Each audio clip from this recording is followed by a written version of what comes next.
A lot of healthcare owners get pitched apartments, right? And they get pitched all kinds of things. Anything in the multifamily right now that you think would be the opportunities? Just like in this area, and it's going to go into my next question. More so, but I'm just trying to get the current state of affairs in some of these different areas. And maybe you can just talk about that between, apartments and self-storage, like current state of those two areas at this point. So, Eric, are you saying relative to passive opportunities for investors? Yeah. When I think about passive investment opportunities, let's take one more step back from the asset class. And what I like to think about is team and track record. It doesn't matter what you're investing in, but I want to meet the people, because when you do these passive deals, you're investing in the team, right? And that team is going to determine the outcome of the investment. And so I like to meet the people, because stuff goes wrong, and I just want to know you're good human beings. If you're a bad human and you have a great deal, it's probably not going to turn out okay. Right. And I think that's the big level set. So what I would encourage is anybody looking at passive investments, do your due diligence on the people behind it. Don't be afraid to ask for a background check. Google them. You're shocked at what you find when you just Google somebody's name and the word fraud or theft or something. So I would start with the people and then understand the track record of what they've done relative to what they are pitching you. So Eric, if I came to you and said, hey, we're doing apartments in Tampa, Florida, and you said, well, how many apartments have you done in Tampa, Florida? And I said 0,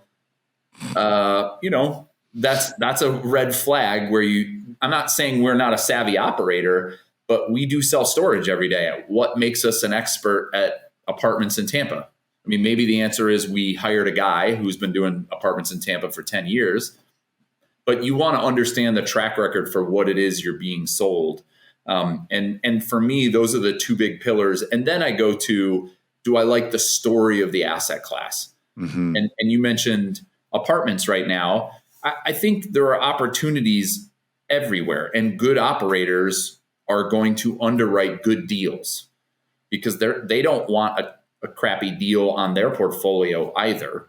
So I don't think we can paint with such a broad stroke to say, like, look, all of office is bad. That's not true. All of apartments are in trouble. There are certain people or certain deals that are in trouble for a myriad of reasons, but I think there's still good opportunities out there, which usually are predicated by finding great operators. And the easiest way we can do it, right, is reach out to your networks and see who has invested, right, with those people.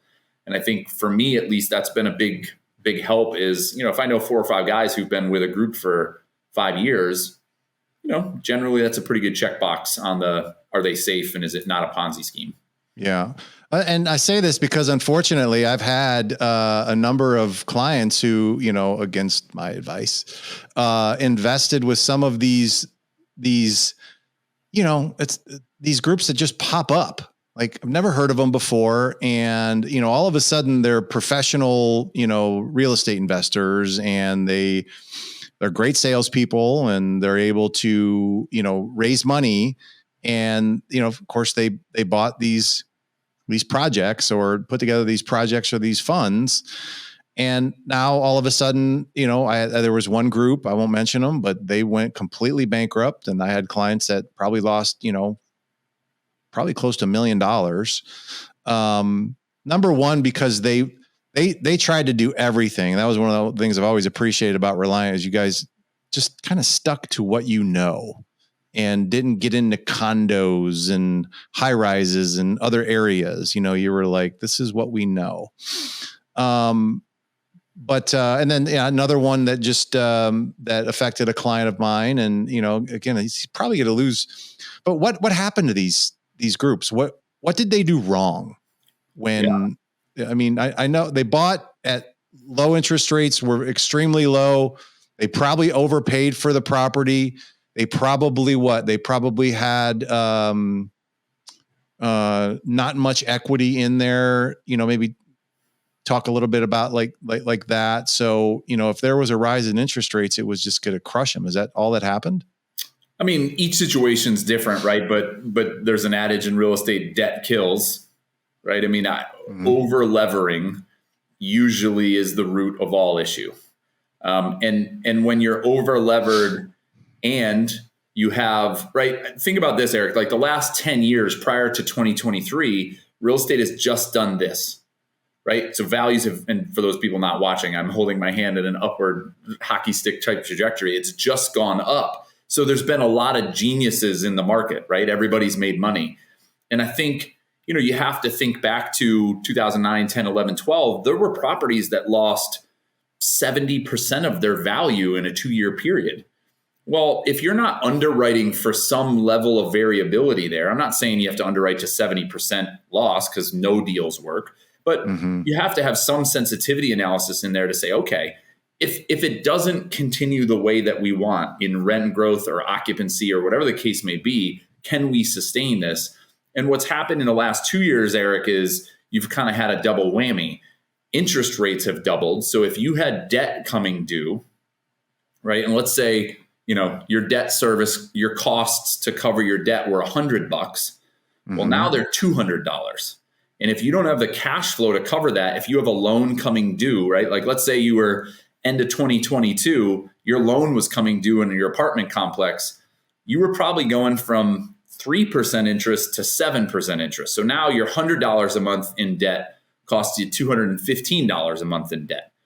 And if your property can't cover that debt service, you're kind of stuck, right? And you don't have the value in the property yet to sell it. Sometimes you do, but if you've over levered and you sell it, we've also had a correction in the values as interest rates have risen. So debt costs have gone up. Values have come down, arguably somewhere in the 15 to 20% range. So now you got this double whammy for operators where if they didn't execute on their strategy, they can't go out and get more debt because their property isn't worth what they thought it was going to be. And they can't pay their debt service because now the debt service is double. And that could be because your loan came due or you signed up for a variable rate loan, which is just following the market, right? So, each situation's different, but I think right now, and I've heard of at least 3 or 4 deals where investors are getting back 25 cents on the dollar or less, right? Yep. They put $100,000 in and the deal's going upside down. The bank's going to sell it and they're going to get $25,000 back. In those situations, it's been because of the debt, the debt is maturing and they don't have the value to either refinance or cover the debt service moving forward.